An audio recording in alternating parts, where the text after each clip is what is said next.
Day. Okay, now we have say something. Hi. We got sound now. We got sound. We got sound to go around. Okay. Say, ask if we got sound. Somebody said any sound? Do we have sound? There's about there will be a little. Yes, we're good. You hear it? Yeah. Okay. Yay! Okay. Make it snappy. I'm John from Freewill outside of Philadelphia. We have a 15-barrel brew house. We started in 2012. We're on track for 6,000 barrels this year. We have a fairly extensive sour beer program and funky beer program in our whole facility. Behind and underneath our current facility, which occupies about 17,000 square feet. Yeah. I'm Brandalynn Armstrong from Zero Day Brewing Company in Harrisburg, Pennsylvania. We produce about 750 barrels a year, so small. We do anything from clean beer to some funky farmhouse saison. And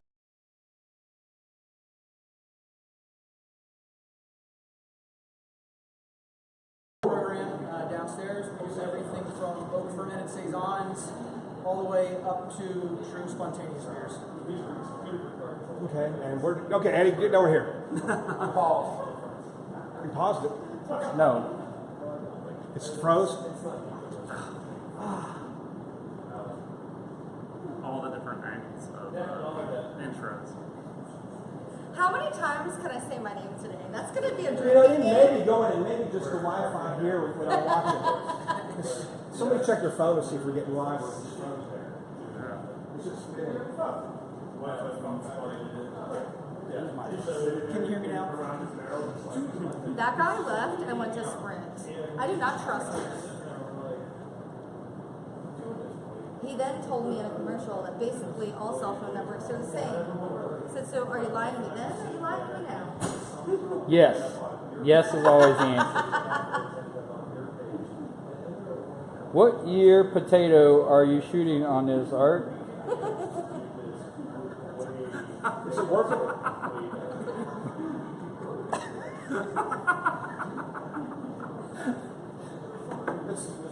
I guess we're live. There was this one time at band camp. So, do y'all have any questions for our fine visitors from Pennsylvania? They're doing some amazing stuff. They're brewing for a little while now, a bunch of different yeast strains and crazy bacteria, right? Yep, all kinds. Any new projects coming up you want to share with everybody? Well, since we brought Nate on, we able to start doing some real focused blending projects. Got out of my ability to keep oversight on it. Nate's really helped us out a lot with that. Full-time barrel wrangler. Yeah, very sensory driven. If something tastes like it wants to be blended with something else, that's sort of what we try. Very little science on the blending side. It's just kind of more like cooking what tastes good goes together.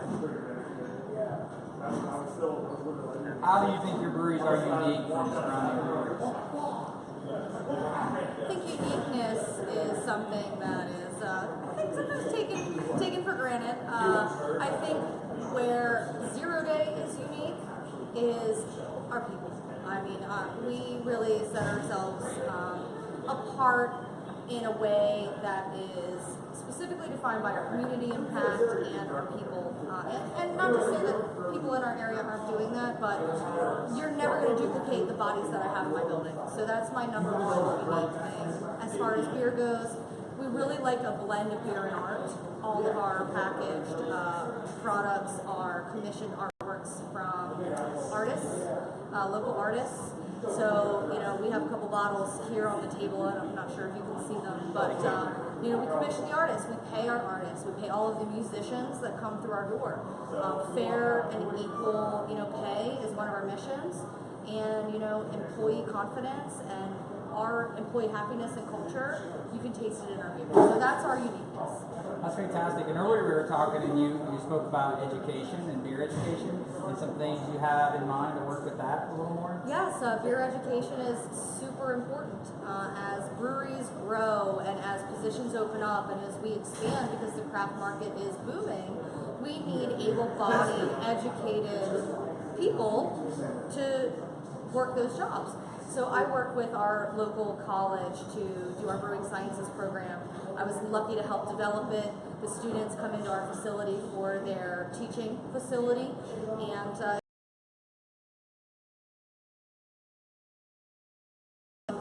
consistency and quality of product to legislative awareness with our Brewers of Pennsylvania Guild, and to the execution of what's good for all sizes of breweries in our state is one of my biggest problems. Yeah, how do you feel about shaker pints?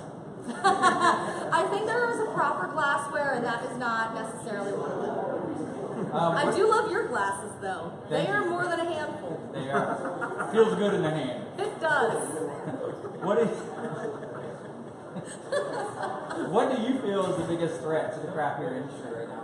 I think the biggest threat to the craft beer industry is infighting, and it's not getting along, and really eroding what makes craft beer so important. And craft beer is important in its camaraderie.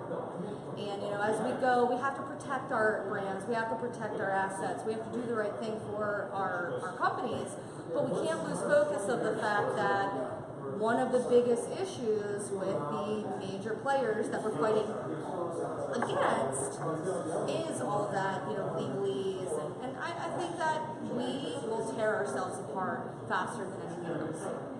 So, Freewill guys, to go on top of that, what do you feel are some of the biggest threats legislatively in Pennsylvania that's restricting your business? Beer equity laws, franchise laws. Right now, it's not really a lot of any words on paper right now to protect brewers, to say what happens when a relationship erodes between a brewer and a wholesaler. Generally, we don't have a whole lot of problems. We get along. We did our due diligence with our partners to try and marry the right one, but what happens if they get bought by a bigger one and then there is an argument? There's no real legislation that even says anything right now. Franchise laws are what they are, but just having some wording on paper would be nice to be able to protect us, so that if the marriage does get nasty, we have something to fall back on, at least have some platform to argue with. Yeah, I think that's important to everyone. So from a beer perspective, how are y'all at Freewill setting yourself apart competitively in your market? We do a broad spectrum of beers. I like beer in general. I'm an equal opportunity beer brewer as a beer drinker. I like good clean lagers. I like aggressive IPAs. I like cloudy turbid IPAs.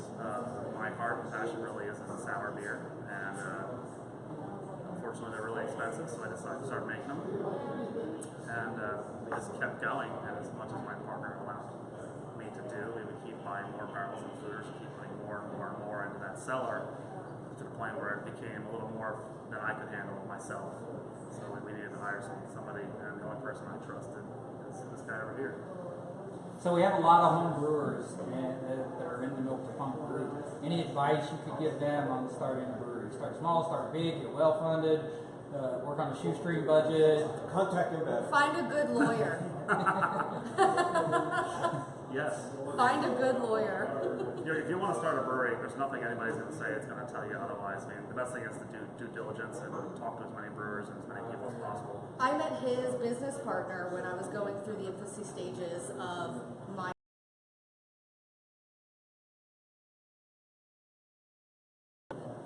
You guys were in year 2, and I was like, who's this guy telling me that I can't do something?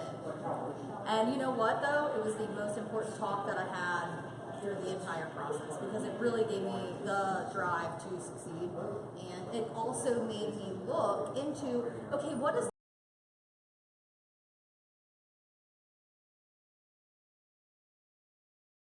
the right mindset? You have to have the business mindset, because it is a business that focuses on a passion.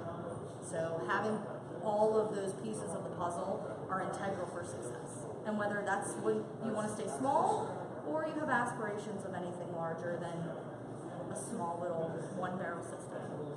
Yeah, for some of us that have been in the business a while and drinking for a while, there was a day when you had to start with the brew pub and you had to do traditional English style ales. Those days are kind of gone. But we've certainly seen a lot of trends just over the last 10 years.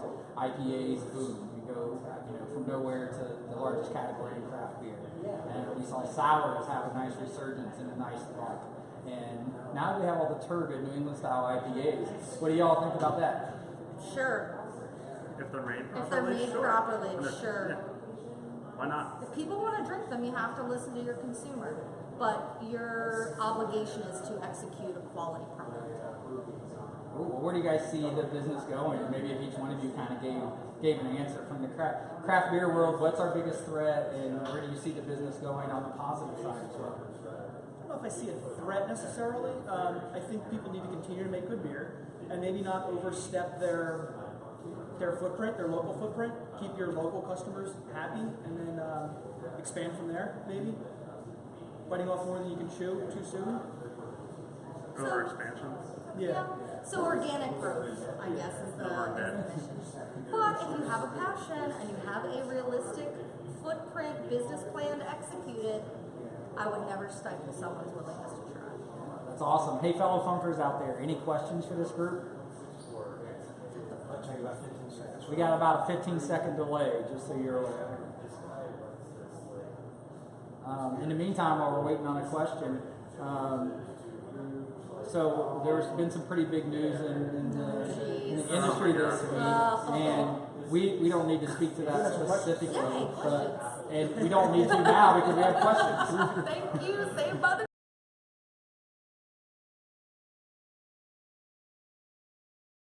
A threat to sour breweries or wicked weed buyout needs. And Well, A, is it a threat? well, And B, repeat the question. yeah, the question is with the Wicked Weed buyout this week from Mr. Dan Bixley, how big a threat that would be to the industry. I would ask you to answer first if you feel it's a threat, and then if so, how threatening is it?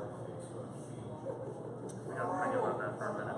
I don't feel it's a threat, at least not yet. I think overall the consumer will probably benefit, at least in the short to middle term. Beyond that, who knows? But I think the Wicked Weed sour is going to be more. That guy.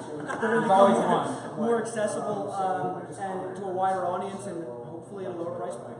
I don't know. Promote more education on the styles. Yeah. So that helps. It'll open some people's eyes to sour beers, and hopefully people will experiment and try some of the smaller guys at the same time. If from a consumer standpoint, it's definitely going to be good. Yeah. From a competitive standpoint, probably not, but we shall see. I would like to divert to a very wonderful article that was written for the New York Times by Jim Cook. I encourage you to seek that out, and that might explain more eloquently how I feel about it. But in summation, I think that access to that type of beer will be a little bit widespread. I agree, and I do believe that it is a business decision. And when you create a business, you have to have an idea of where you want that business to go. And maybe that's where they wanted that business to go. And who are we to say, hey, you can't operate your business? It's like me telling you can't do something that you want to do. Yeah. I think it's rough sometimes for craft producers? Yeah. Look at that market share. Those numbers don't lie. I haven't heard many people in the industry put any negativity towards the owners of Wicked Weed for selling. There's certainly issues about working with them in the future and how they interact with craft beer, the larger companies. So no one really questioned that if you get that kind of money, should you take it or not. We can't answer that question unless we're in their shoes, right? But them having that ownership with these international companies coming in and buying up more breweries, how threatening is that? I know everyone feels initially that it's threatening, but as that's happened over the last several years, we've continued to have an explosion in small local breweries. So it hasn't dampened new brewery openings. I think that the grand spectrum of these types of acquisitions will not necessarily hit us immediately in our local breweries. It affects our ability to navigate the legislative steps that we have to take to make this a better industry for producers and consumers alike.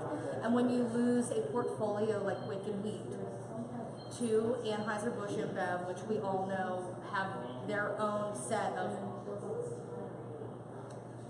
that's the hurting thing. That guild of craft brewers in North Carolina has lost a very large, dues-paying, strong entity that helps the craft landscape, and I think that's where it hurts. Yeah, that's silence voice. Yeah. Got another question, and I believe the guy probably knows this answer. It's from Ed Coffee. he goes, Nate, are you guys working with a single mix culture or a range of cultures you guys have built? Well, you got to start with how we started, I think. That's the Yeah, but question. Ed Coffey wanted to know if our friends from Freewill were using a single mix culture. Did you just say Freewill? Yeah. How did I not? Michael Jackson song. What cultures are you using for your wild beers? Yes. We have several mixed cultures that we use in a variety of different vessels. I've done single strain, secondary fermentation with different bread strains, and then we blended them after the fact. We have spontaneous, we have some with just one obscure sac strain, with one bread strain, some with 1 bacteria, 2 bacteria, 3 bacteria, 4 bacteria, more.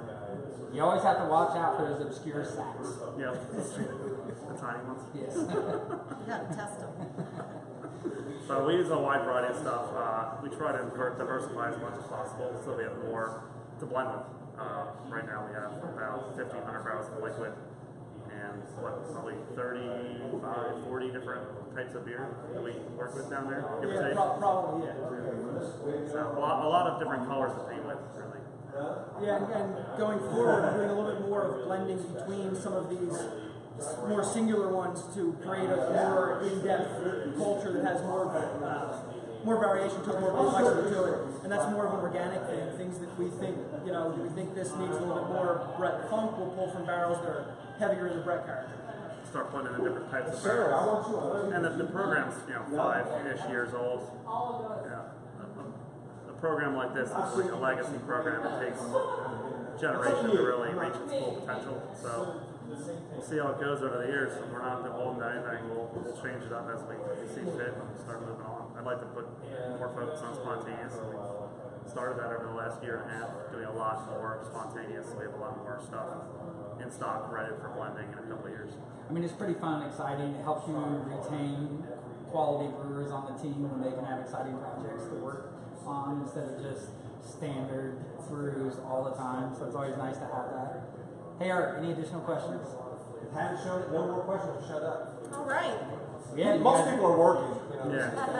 Y'all want to make any closing statements about your brewery? Tell people where to find you again. If you're ever in Harrisburg, Pennsylvania, we're 7 blocks from the state capitol, so come visit us.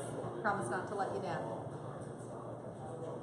Freewill Brewing Company. We are located on Instagram, Twitter, Facebook. We're not quite public transportation accessible from Philly, but we're pretty close. It's worth the drive, I promise. Well, we appreciate y'all stopping here at Montra in Middle Tennessee, and CBC is going to be in Middle Tennessee next year, so we hope to see a lot of you fellow funkers out for that. And have a great night. We'll be back live in a few minutes. Now, we're going to go right. Thank We're you. going to go right now. We're not going to lose the signal. Yeah.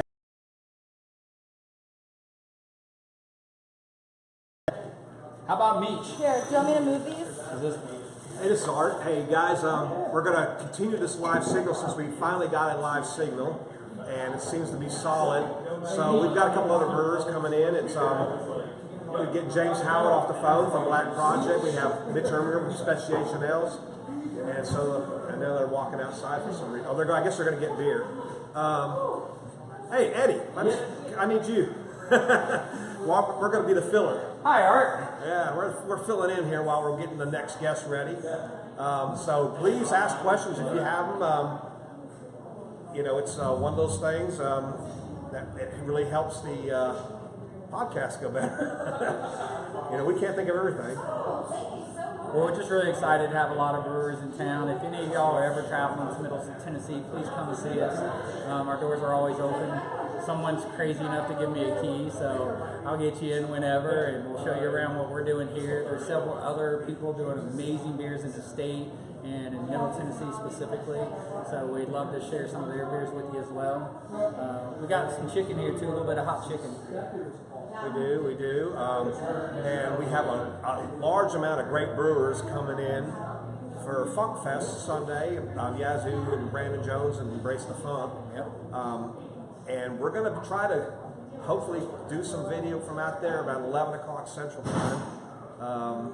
If we can get a good signal, it's always That's the bad thing about these live streams. It's always based on the signal. And the Funk Fest starts at 12 noon Central Time, but so we're going to try to get there before we get too many people using cell phones and eating up bandwidth and all that kind of stuff. And that's sometimes what the issue is. We've got some crappy weather here in Tennessee today, so I think that's one reason we may be struggling with a little bit of the signal today, and we apologize for that. But it's always good to be Art. It is always good to be Art. You know, we got some more questions, and we always get questions about where to get more Milk to Funk t-shirts and Milk to Funk glassware specifically. And just send all those questions to Devin Bell. Yeah, Devin Bell. Send him a personal private There will never message. be any more glassware, I don't believe. But the shirts, I think they're getting ready to run another shirt campaign, and maybe they can buy me a hotspot. So we don't have to use. Oh yeah, we need a hotspot so we can continue to do these Art Live videos around. And you know, we have issues sometimes here in Middle Tennessee with the dial-up, and when a fax comes in, it disconnects the line. But we're working through all that. Technology is coming here. It's a great thing. It is. It is. Art and Chimi in the morning. Oh my God, Gus! Hey, I got your beers, Gus. So you're good. And Chimi's. I got to pick them up from Yazoo today, so you'll have your full complement. And you owe me $20 also because I bought you the other one. So we'll see you Sunday or Saturday. Yeah, I think Ryan Francis said that he's going to send you a Verizon MiFi. Hey, I'll take it. Are you going to pay the monthly fee? That's the question. I can get the MiFi cheap. It said they have a monthly fee. $80. What? Unlimited gig? Unlimited I mean, we explained to Art that all he has to do is sell plasma regularly as he's traveling. It means he can purchase less beer and still get a buzz, and he can raise enough money to pay for his hotspot service. That's right. That's right. James and Mitch, are you guys ready? Where'd Mitch go to? Mitch is right over there. Okay. Hey guys. Come on, we're live. We're live, and we're running out of Come things to join say. the party. Okay, I guess we'll join the party. Hey, you can introduce him. Yeah. That's what he does. Make sure you call Get in there, man. You know one another. So we have Mitch from Speciation. We'll get and one we more. have James from Former Future. And Derrick's coming in. Hi guys, we're live. Hi. Live. Black Project Fermentation out in Denver. Pretty cool little brewery doing amazing stuff. You get that way, stop out and see them. We've got Mitch from Speciation in Michigan. Speciation. Doing some great stuff up there, doing some bottle releases now. And then we have D. Morse From Mantra. from Mantra here in Franklin, Tennessee. So we'll take questions, but first we'll start with the collaboration brew that we did today. So Derrick, if you want to kick that off and talk to Mitch about that. talking about that collaboration. Yeah, so we started off a while ago. I don't even know why we started off. We just Random messages on Facebook. Yeah, random messages on Facebook. We were like, hey, this would be fun. We both have breweries with artisan ales in it. I think that's how it started. Artisans, yeah, we're basically. artisans. We don't do anything. We're idiots. We're not So- artisans. We're actually not part of this. So just keep going. No, they're cooler. They're Black Project. So we decided that we wanted to have a really cool terroir-based brew. Clearly a little bit past the time frame that we could do a completely open fermented spontaneous beer. However, we have Michigan terroir, Yep. which your house culture, and when we've got our kind of house culture that we cultivated from a couple of cool ship beers that we did over the winter, we pitched that into 2 7-barrel Grundy tanks, made semi-turbid mash. It's not a full turbid mash. And then we're pitching your yeast strain, my yeast strain. They'll be going into the stainless. Shut up, Eddie. Get out of here. We will be then pitching the yeast today, letting them rock and roll for. You leave now. Get out of here. Yeah.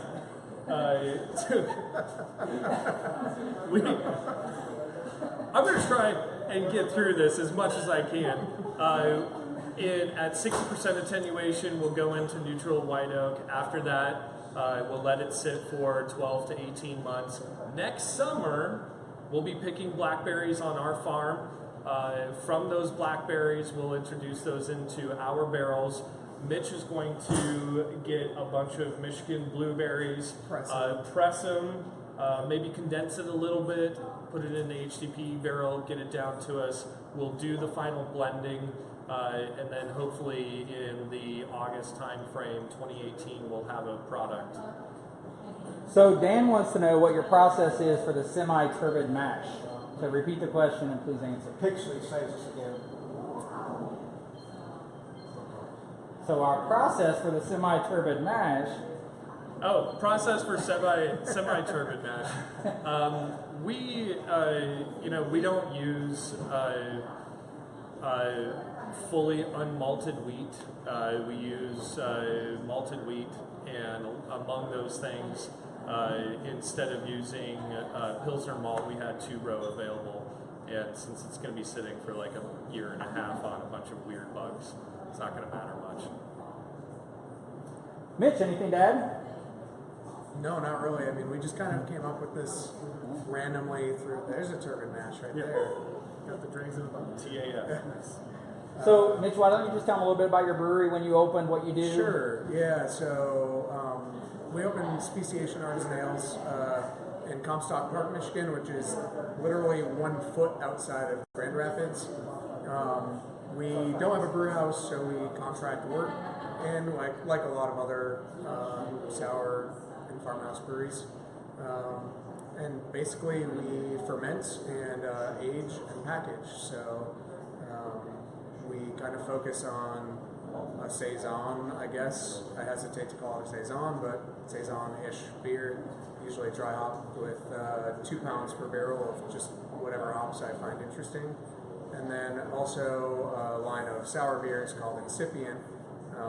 Usually we fruit them with, in the winter we use concentrates and that kind of stuff. In the summer we're going to use fresh fruit. So yeah, it's a pretty quick turnaround. Most of our beers are about 8 weeks.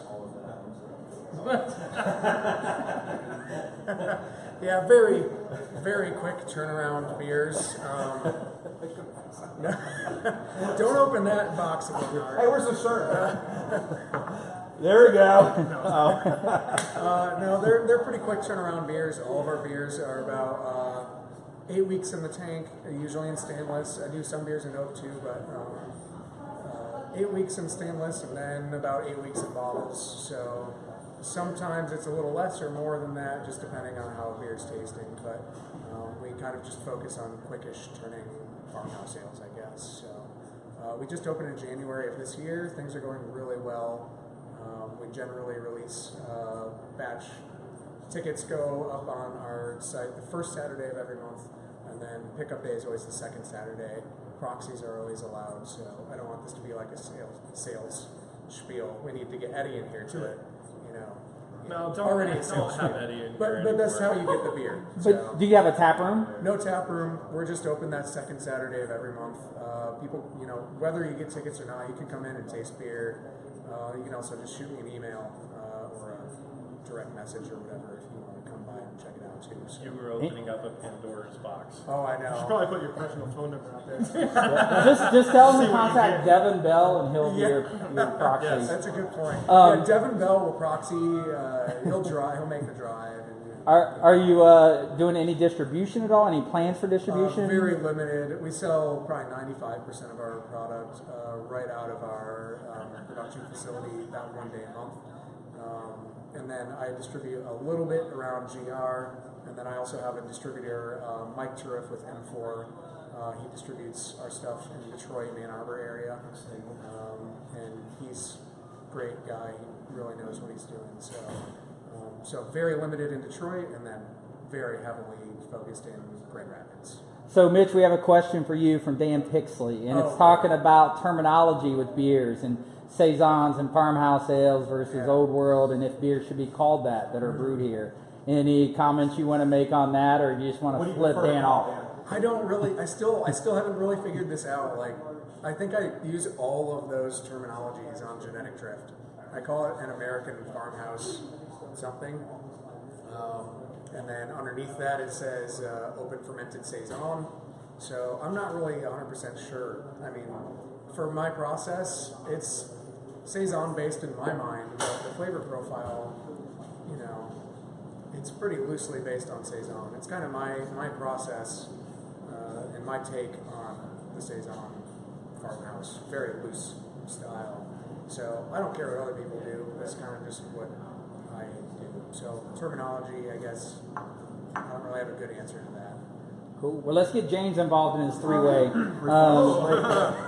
Freeway was not a term I was going to use, but James, why don't you start by telling us why you and Mitch are in town and what's going on this weekend? Then tell us a little bit about you and your brewery. Why are we in town? I just walked in here and Mitch was here already, so I don't know. No, we're here for the Yazoo Embrace the Funk Festival. I guess that's why I'm here. That's why I'm here. We're staying in the same house, so I guess hopefully we're here for the same reason. Yeah, so that's it. Yeah, and that's Saturday. That's Saturday. You're pouring some beers. Yes. Awesome. What did you bring? you usually do a lot better on your own videos. We brought. I know. There's not a lot of warning of what's going on. Peanut gallery. So we what did we bring? We brought 2 versions of Super Cruise. We just realized this kind of today. We actually said we had forgotten. So we sent 2 versions of Super Cruise, which is a wine grape golden sour hybrid, sort of wine beer hybrid. And then we also brought Reheat, which is we take the Super Cruise barrels and we empty everything but the belly of the barrel and then brew fresh wort into it. And then that ferments from what was left over in the culture, and then you get a subtle wine character and a kind of a real funky, I would say it's a pretty different fermentation profile and flavor and aroma than a lot of our other beers because it's wort onto dregs, which is not normally how we do it. And then we brought Rocket Sled, which is a solera wheat sour, which is dry hop with lupulin powder only. Okay. So about that, yeah. So tell us a little bit about your brewery, the styles of beers you do, the focus, your tap room. Sure. So my brewery is called Black Project Spontaneous and Wild Ales. We are in Denver, Colorado. We focus on spontaneous and wild ales. When we say wild, we talk about wild caught. So every beer we bottle is made with cool ship caught microbes, and we're increasingly moving towards what we would call 100% spontaneous. So cool ship directly into sterilized oak. And so hopefully in the next 16 months will be almost 100% spontaneous as far as what's in bottles. The other way we do it right now, which is what we call like a spontaneous solera. So we have 550-gallon totes, which a lot of people use. We'll try not to empty them more than about 50 to 75%, and then we add wort on top of that. So those were started with spontaneous barrels, and then they just kind of constantly evolve. Beer from those barrels averages about 8 months. From those totes averages about 8 months. What about your Northeast IPAs? We don't bottle those, but we do. We don't have one now, but we do. We do a couple beers with wild isolated single strains of yeast, but that's just for our tap room. So we have a tap room in Denver, Colorado. And really, the focus of our brewery is trying to do picture posts and live videos in this Facebook group called Milk the Funk. That's like mostly my goal. So that's why we started it. That's kind of what our main focus is. I mentioned moving towards spontaneous, 100% spontaneous, but mostly it's about trying to post as much in Milk the Funk as I can and answer questions with stuff like that. So that's what we do. I got a question. What the name? What brought the name about Black Project Spontaneous? What? Yeah. So Inspiration. Inspiration. Yeah. Back a long time ago, when Mitch still worked for us, we had another brewery called Former Future, and we were doing just all kinds of beers. It's kind of neighborhood tap room. Like there's approximately, I think we're up to like 11 million now in Denver of those, just kind of like regular 11 breweries. billion? 11 T. 11 Yeah, billion. it was 11 Definitely. billion like last Definitely fall. felt like it. So we're right about there now. And so I've always had this big, we actually did a Kickstarter way before we opened to have a cool ship and start that whole thing. It failed because they changed the rules on us at the last minute. And so we had to kind of scramble, and I think Mitch judged our goal. But anyway, we did it kind of like the scrappy fashion, and like I got a few barrels by taking money out of the register and that sort of thing. And we put these big stock pots on the roof that were, fortunately, pretty big, and our brew house is pretty small. We only do about 4 barrels at a time, so it was almost a full turn to fill these 2 stock pots. Also, I messed up a batch of beer, so we Yeah, that was the very first time we put anything on the roof. Mitch put an extra bag of malt in, so we had a lot of extra work. And so we did that of a pale ale or something. Anyway, so we transitioned pretty quickly to like, why don't we just put these big old stock pots on the roof and use that as our cool ship. So we did that in 14. Early 14, early 15, and then 16, and then this past winter and this essentially this cool ship season, we've had an expansion and added a bigger copper cool ship. But yeah, the name is, we started kind of small, and it was sort of secretive. We had people who bartended for us, didn't really even know we were doing this kind of stuff with the roof and the whole spontaneous aspect. And so it's kind of a top secret thing. So it's sort of like government black projects, which are. Any distribution right now or plans for that? We tend to distribute where we go to festivals, as long as Shelton Brothers has distribution there. So we didn't bring any beer with us this time, except for the festival. But so we send a little bit kind of when we travel. So we send some beer. We're going to in a couple weeks going to California, so we send about 50 cases to California. So that'll be around kind of while we're there, and then the vast majority is just sold through our tap room, either on draft, and then our bottles are 1 day a month bottle sale, just Awesome. So it was going to happen, but now anymore. So yeah. We do have a question from J.M. Hammond for our friend Mitch. He'd like to know a little bit about your wild culture you use and your yeast, your house culture and your yeast. Yeah, so similar to how James started, I think he captured something off of a crab apple tree or something like that.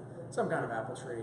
My parents have about 10 acres in Holland, Michigan, which is right basically a mile away from Lake Michigan, their house. And so a couple days, I guess 2 years ago now, I went around and kind of just collected random flowers and fruits and anything that I could find, put them all in mason jars. Most of them were god-awful, but there was one that was really good, and I still use it today. I actually sent it to Bootleg Biology, so Jeff is maintaining it for me. But that's about 25% of my blend to start, and then also Brett Dre is a big portion of it. I love Belle Saison, so Belle Saison is in there. I also, in the original culture, I started it all in one batch, genetic drift batch 1. I put all this stuff in there. And then I also added Bambier dregs, because Bambier is, one of the best beers in the whole world. You might also say it's pure Michigan.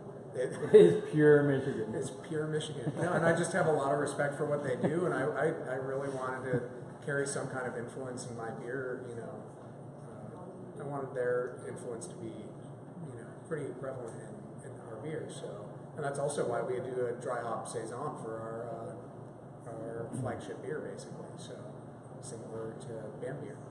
But hopefully that answers that question. And then also we open ferment. It doesn't introduce a ton of, yeast and microbes, but it definitely, once fermentation dies down, it definitely introduces something from our local environment. So. I started up batch 1 of genetic drift, and basically we're on batch 6 now, and I just take a portion of the first batch and put it in the next one, take a portion of that, put it in the next one. So it just kind of goes on. It'll go on like that until I don't like it anymore, and then I'll start all over again, which I'm totally fine with. But so that's kind of our process, and I also use that to inoculate everything in the brewery. So. All the way from our sours, which we just don't hop. That's how we get our acidity. I add a little bit of fresh Belle Saison, a little bit of fresh Plantarum and Brevis, and then 0 IBUs, and just let it acidify as it ferments, which is pretty damn fast. But, yeah. Cool. Well, question for each of you. So we'll start with Derrick and go down. How many barrels of sour beer per year do you do, and is that your primary income for your business? So we will produce about 6,000 barrels this year. Of that, we'll produce about 900 barrels of sour beer. The majority of what we brew is kind of similar to James's Solera concept. We have these stainless steel totes that we do a Flanders style red and a Belgian pale into, and we put those into 6-packs. So that's actually available in all of our markets, and that's kind of our year-round sours. Some of our 750s, obviously, we're more around like the 150 barrel range, just because that's hard to do.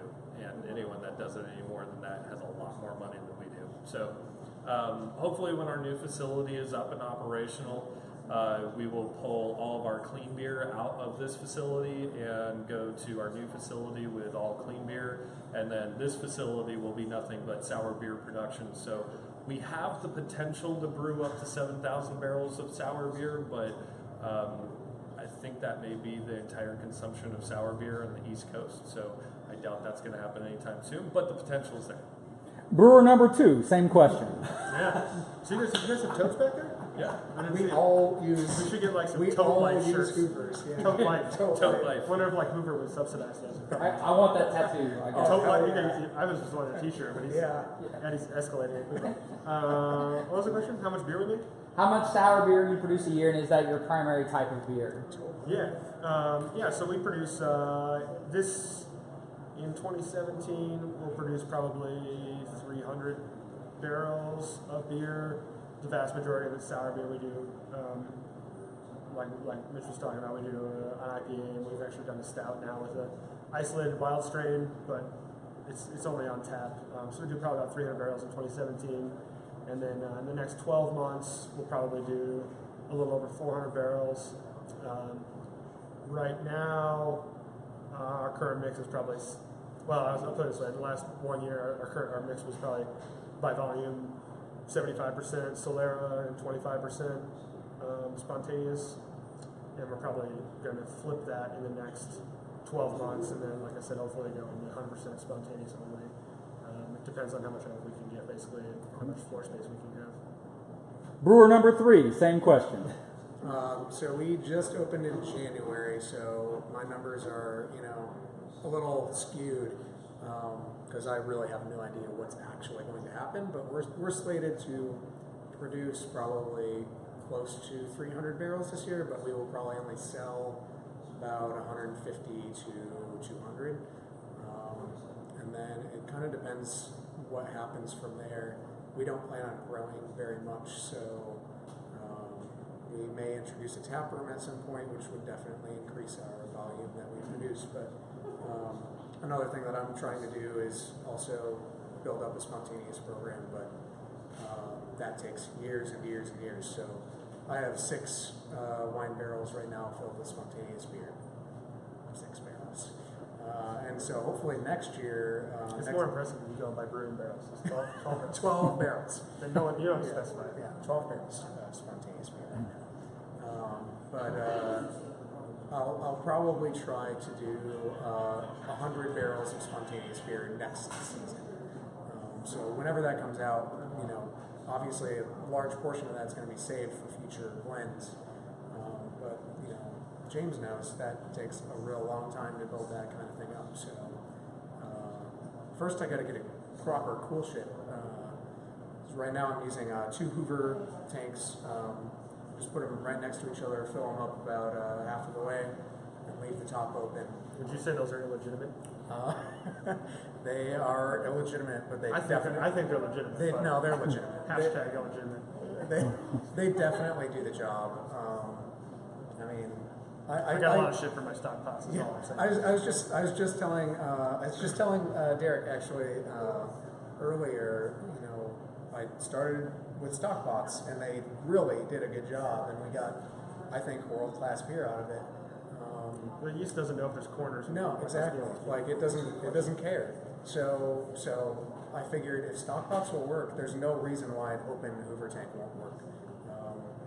That's why I fill them half full, so that they can actually cool at an appropriate rate or close to appropriate. I don't know yet because I haven't actually tasted the final product. We actually caught a lot of hell for our very first cool ship because it was too close to our canning line. Oh yeah. Because that is the determining factor of whether or not you're going to get really good spontaneous beers, whether or not the proximity to your canning line. Everybody's got a different method, and that's fine. Most people who have a lot of harsh criticism about it don't do it, which is kind of interesting. So In life in general. yeah, that's true. Yeah. So- Tell me about that thing you don't do and how I'm doing it wrong. That's good to hear. Yeah. Another question for the panel, and y'all can chime in, but when you take beer from the solera and keep adding wort, do you ever dump some of the yeast cake? Yes. We don't. We don't. That was pretty easy. Cleared that up. So we'll do another run through, and we'll start with Mitch on this one. What do you consider the biggest threat to your business specifically? Not to the craft beer industry, but to you and what you want to do and how you want to grow your business. What's your biggest threat?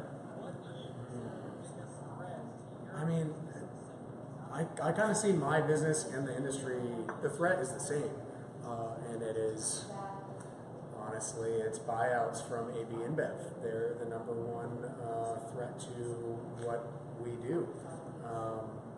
My personal business in Grand Rapids, there's not really a ton of sour beer being produced. There's Perrin and Brewery Vivant and a couple other, and Pike 51, a couple others making sour beer, but there's, we chose to go back home and make sour beer there because there's just not a ton there yet. So I don't really have a threat of some bigger brewery just like making a ton of sour beer. But I do have, we all, as independent business owners, have this threat of AB coming in and destroying our businesses by buying up big breweries, dropping prices like crazy, pricing us out of the market, etc. We could go on about this. Everybody's been talking about this the last 2 days for some reason. I don't know why. But yeah, that's my answer to that. James, anything you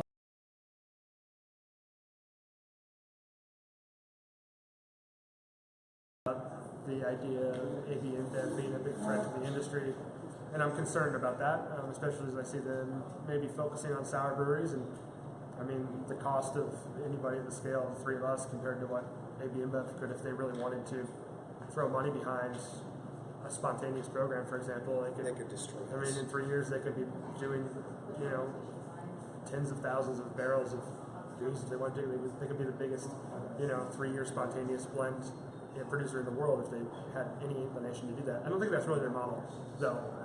I'll add that for my business personally, I think the biggest threat that we face is we have this interesting idea to open a tap room in a kind of up and coming neighborhood, and we're fortunate enough to have a 10-year option on our lease, and then we decided to do 100% spontaneous, and so we need a lot of floor space to age beer that long, and it's real expensive.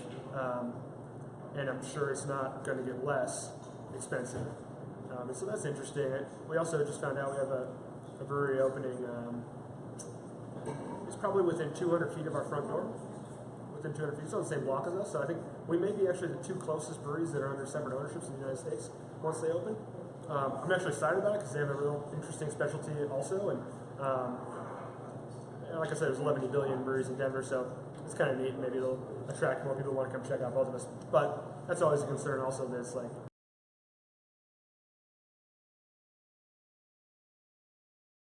is also part of the issue because we like where we are, and obviously a large part of our terroir is essentially exactly where we're located. So we get priced out, we have to move. That potentially could change what the beer ends up being like. So it's a concern. Thank you. Derrick. So we actually decided to move away from Colorado because of the exact reason that I think maybe Mitch did as well. Exact reason. We grew up in Boulder, Colorado, and we decided, hey, Tennessee has 3 breweries, so we're going to move here. 2 issues that we kind of run into with Mantra. One, we do mantra. It's mantra. We brew beer that's slightly a little interesting, and sometimes we find that our customer base and beer IQ here in Nashville is about 4 or 5 years behind the time. So when we brew beer, it's really for our target demographic, this huge beer IQ that you have in Colorado. And we feel very confident that if we put our brewery right in the middle of the thick of the 20 billion breweries in Colorado, we would do well. But so we put our brewery here, and we thought, okay, well, we're going to do this. And now we're kind of just dragging people to try some really good sour beers, and they are just stuck on IPAs, and they're like, yay, hops. And I was like, happened 5 years ago, guys. Let's try some stuff that's new. That's kind of what is challenging for us in Nashville. For us specifically, we're growing at slightly an uncomfortable pace, which could sometimes be a really good thing, but sometimes be a really bad thing. It's very, very difficult to manage cash flow. It's very difficult to manage growth patterns where you're going from 5 employees to 16 to 60 employees over a 24-month time period. So personally, I don't sleep well because we have a lot of those challenges. I thought it was because you had 2 kids. Well, yeah. Actually, I have 16 kids. Plus art. Yeah, plus art. But we have to manage all at the And he's same worth time. 2, at least. One of the things that I see out in the challenge of the market that's out there is, AB and Bev is this huge topic that is of today's problems, but the thing that I see is the overuse of people's social media to take advantage of us who are essentially putting our livelihoods on the line. We're paying our mortgages. We are employing local people. We have families outside of just our family. And that means, when y'all are doing your thing on your day-to-day basis, you have a tendency to take these products that are 18 months in the making, and we've put all of our heart and soul into it, and we've really tried to process everything that we possibly could. No one sitting here is creating product thinking, I'm going to make money off of it. Yeah. I guarantee you all of us are driving crappy paid-off cars. So, the thing is like we're not driving around in Ferraris. I drive in a 2009 paid-off Mazda 3. So, understand when you guys are doing your ratings or when you're telling your friends or whatever it is that you're doing, be mindful of the fact that this is someone's consciousness put into a liquid form. You are literally bashing someone's personality, and not only that, but everyone who is involved with the process of doing that. And by having that mentality, maybe the next time that you go into something, think about the possibility of me going and rating your TPS report or your TPS, page that you did at your job where you are a desk jockey. Like, we get it. You were taking this to get away from the mundane, but we're not rating you guys. Right. Yeah, a lot of Give us a little bit of credit. People don't know what that's like. I think people don't have that sort of situation where random strangers rate their job, Their livelihood. and their livelihood. You get your yearly review, but this is like random people telling you things that it's like, who are you anyway? And I mean, I think probably all of us have been pretty blessed with good ratings, but it's still like you're putting yourself out there, and it's I get it. it's saying blessed. It's art. Like, once it leaves, No, it's I'm art. hi art. It's art. That's art. That's art. Same thing. It's like it's the interpretation of a picture or a song, or when someone creates something, the minute it leaves you, it's for that person to interpret what they get out of it. And maybe they have different brain responders and it tastes different to them, and that's fine. Yeah. But just understand that concept also doesn't give you the voice to make fun of or bash or still trying to be critical. obliterate. Yeah, it's like third grade when you're talking about your partner's project or whatever. Like critical, like in Positive. Constructive feedback. I guess. Also, we're doing this. I mean, I guess I can't speak for you guys, but the reason why I do this is to make other people's lives just a little bit better, through beer. It sounds ridiculous, like some Silicon Valley bullshit, but really, that's the reason why I do it. I do this so that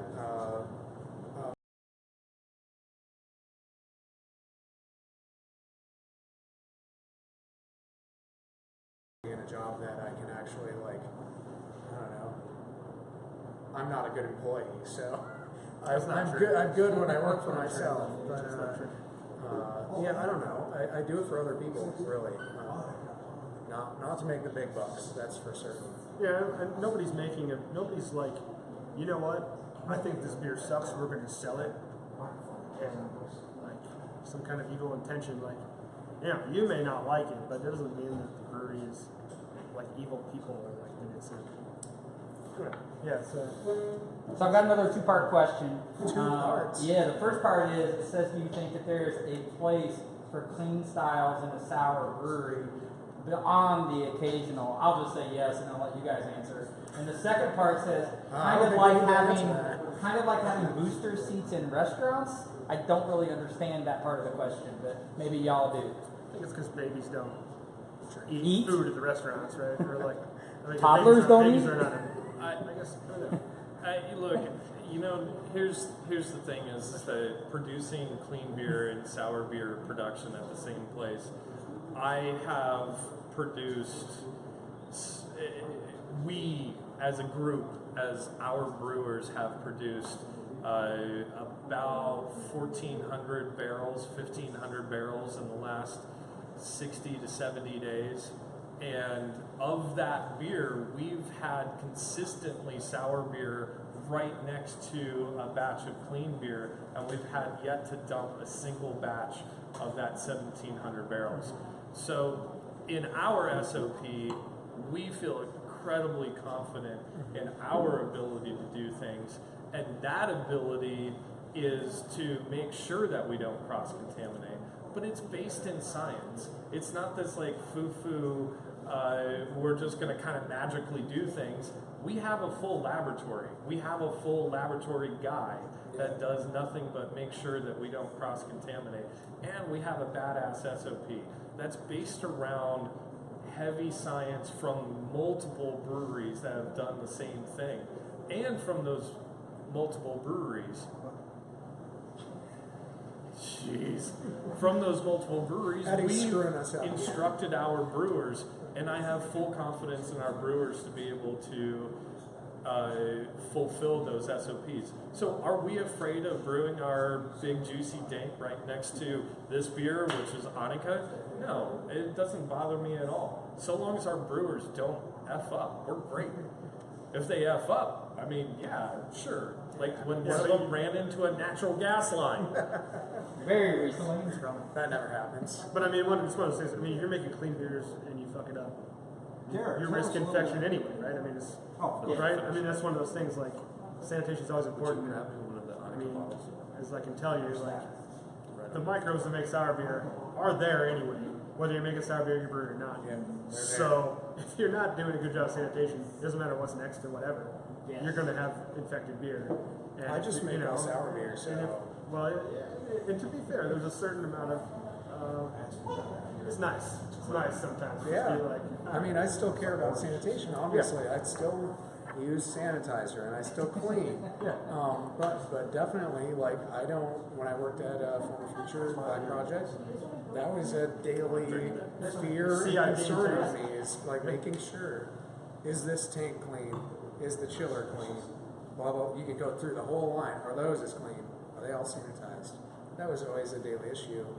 It's definitely an issue for me, but it is way less important for my process. So We're really looking forward to only having a sour house and a clean house. I bet. Our brewers are really looking forward to that day. Yeah, but I know Brewery Vivant in Grand Rapids, they keep it, they're so extreme, they keep it completely separate. They have it hard piped into their sour room. They've got 1,000 square foot room just for their sour beer, and then it's completely separate bottling lines, separate everything. So and packaging equipment would be concerning to me probably, but I mean that's why you totally switch over everything basically. Every single soft piece, that's how you have to do it. I mean, that's the only way you can do it, really. I think. So many small parts. Yeah, it's different than hooks or whatever. It is. I mean, we do a pretty thorough process, but ultimately.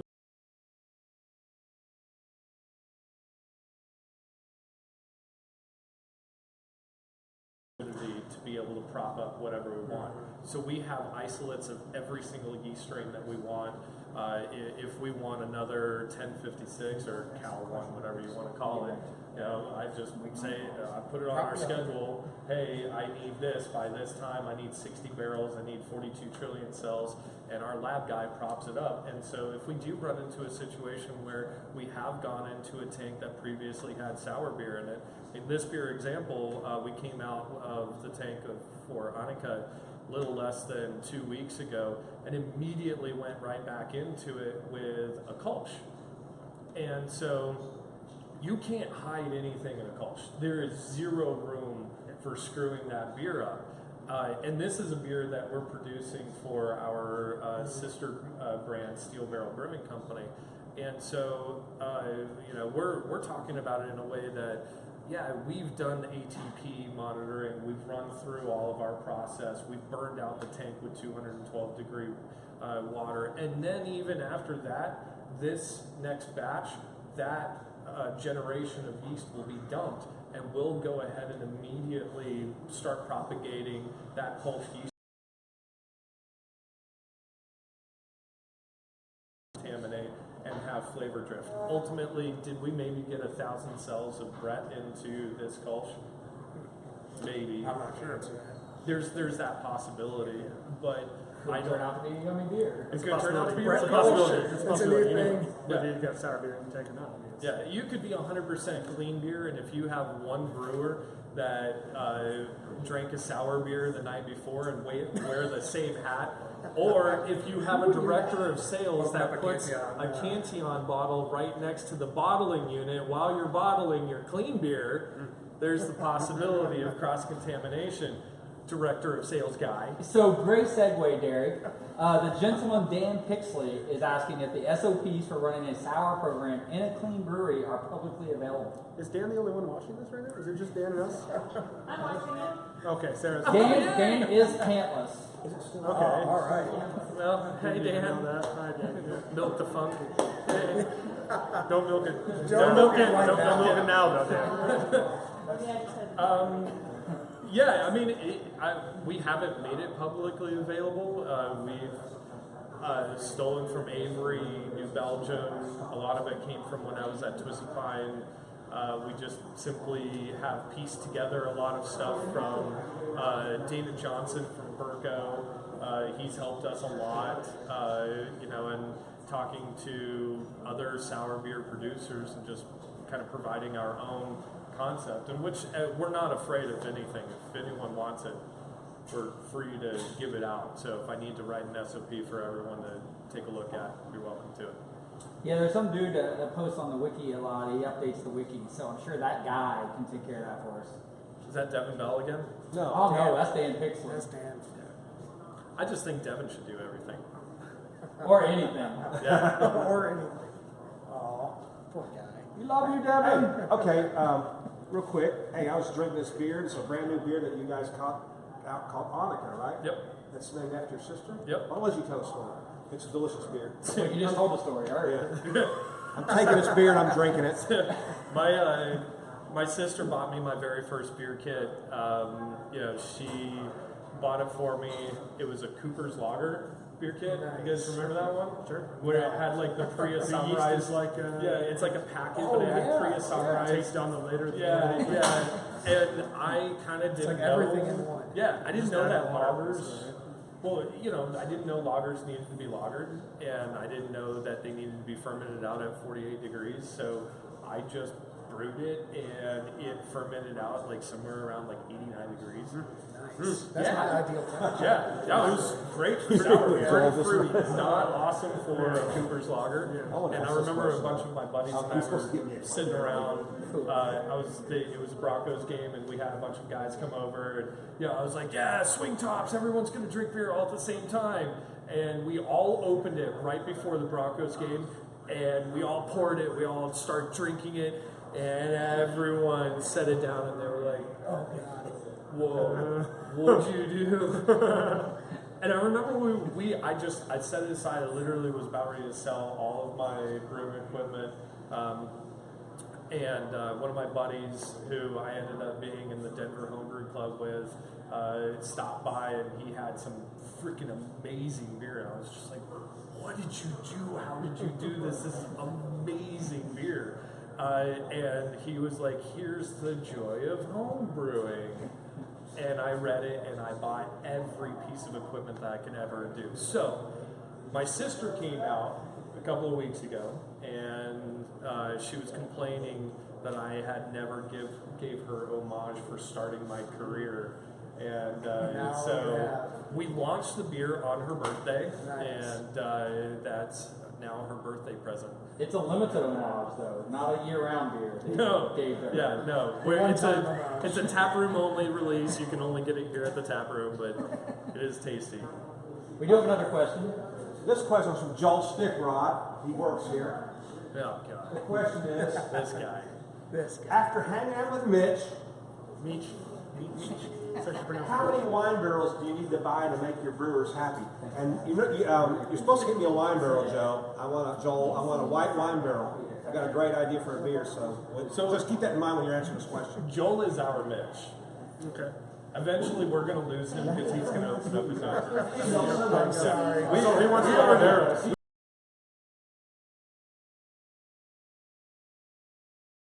Nice to meet you guys. See you guys. Cheers. Bye. So, Mitch, Ed Coffee wants to know if Just Black skip that Currant is incipient. Well, he said it is such a great beer, was such a great beer. Sorry, Can you Joel. talk about the fruit ratios you used and how you achieved such a silky, full body? Was it all the fruit? No, it was not all the fruit.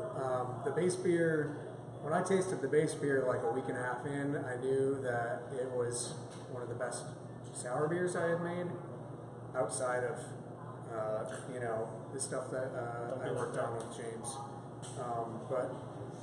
It just, the base beer, for whatever reason, that batch tasted so much better than the other ones. And I actually hesitated to add black currants to it because I tasted it and it's like, oh my god, why would I even change this at all? It tastes perfect the way it is. And I was like, I have the black currants here, or the concentrate here. It's ready to go. So I just dumped it in. So really a lot of that is the smoothness came from the base beer for whatever reason. I don't know if that was temperature or what, but base beer was great. I used a lot of oats, so that probably had something to do with it. But as far as the fruit ratio, I used, in the off season I mentioned earlier, I used concentrate from Coloma Frozen Foods in southern Michigan. And so with the blackcurrant, I used 5 gallons of blackcurrant concentrate for, I think, 6 barrels worth of beer. And I actually just dumped it right into the primary tank. Pretty much everything is just done in one tank. So fermentation, dry hopping, fruit additions, all in the same tank with the yeast on the bottom. So that maybe has something to do with it. I'm not 100% sure. And actually, I love that beer. I think it's the best beer we've made yet. But I'm still going to increase the amount of blackcurrant in it next year. I'm probably going to double it. Yay, blackcurrant. Just because it tastes so good, and Blackcurrant. I want more blackcurrant, so I'm going to double it. So we want to thank you, fellow Funkers, for watching, and we really wanted to give a big shout out to Art Whitaker, and he spends a lot of his own time, money, and passion for the industry and helping us all grow, and keep funkin'. We'll catch you next time. Cheers. Cheers. Woo!